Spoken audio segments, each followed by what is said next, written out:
Good morning, everybody. Welcome to another Daily Market Report brought to you by Mike Bjork. Today is Monday, and it's November 30th, last day of the month.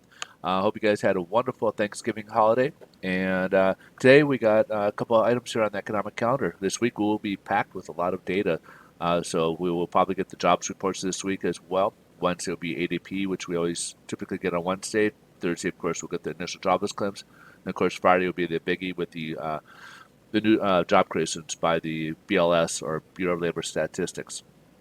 Let's take a look at today's, however. We got the Chicago PMI. This is the manufacturing in the Chicago region for the month of November. We had a report of 61.1, which is very good. Anything above 50 on this index is considered expansion or growing.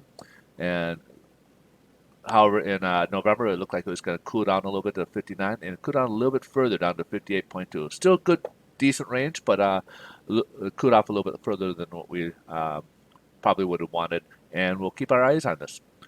Last but not least, we got the October pending home sales. So we had a drop in September by 2.2% in the pending home sales.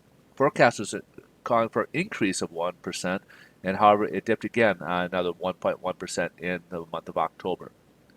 Let's jump ahead here to the headline news, see what's going on over there. Stocks are down.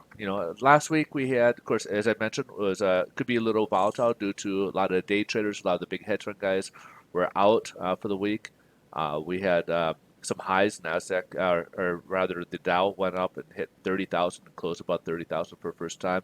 S&P hit some highs.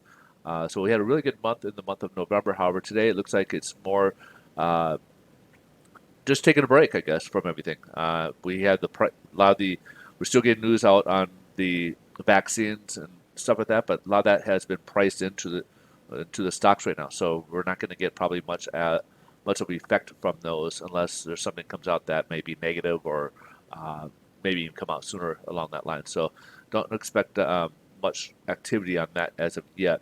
However, there was some news reports that came out that President Trump might be adding China's SMIC, which is their largest chip maker, and CNOOC, which is an oil giant in China, onto the export blacklist. That was a report that came out last night, and we'll have to kind of see if that has any effect on relationships with China. Not much. It doesn't seem to be moving the market, but again, this is something that got reported, and we'll have to wait and see. Let's see how this is playing out in the bond market, see what's going on with mortgage rates today. Friday we were open for briefly, and it actually had a really good day. It went up 25 basis points, and today right now we're up 8 basis points. So compared to what we left off really on Wednesday last week, we're up. We should have a little better pricing today.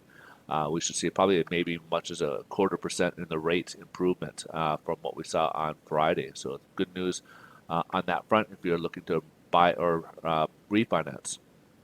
Let's see what how much of an impact yields is having. Yields actually went below its 25-day moving average. Today it's trying to work its way back upwards.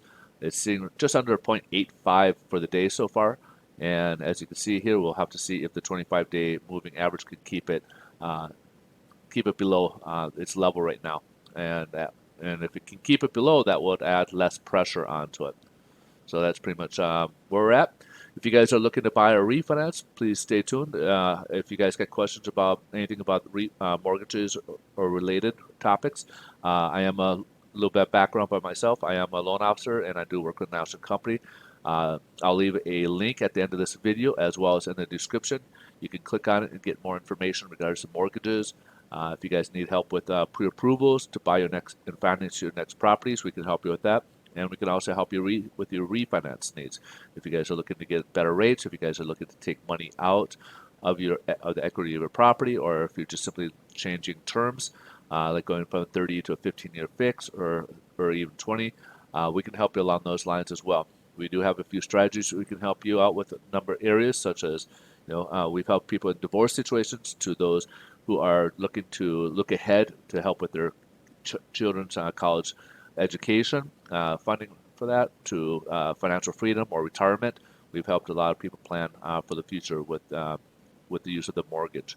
So we can, if you would like to discuss any of those matters, my contact information will be on that website. So please feel free to reach me through that. You guys have a great rest of your day. Thanks so much for watching, and we'll look forward to see you guys in tomorrow's video. Bye bye.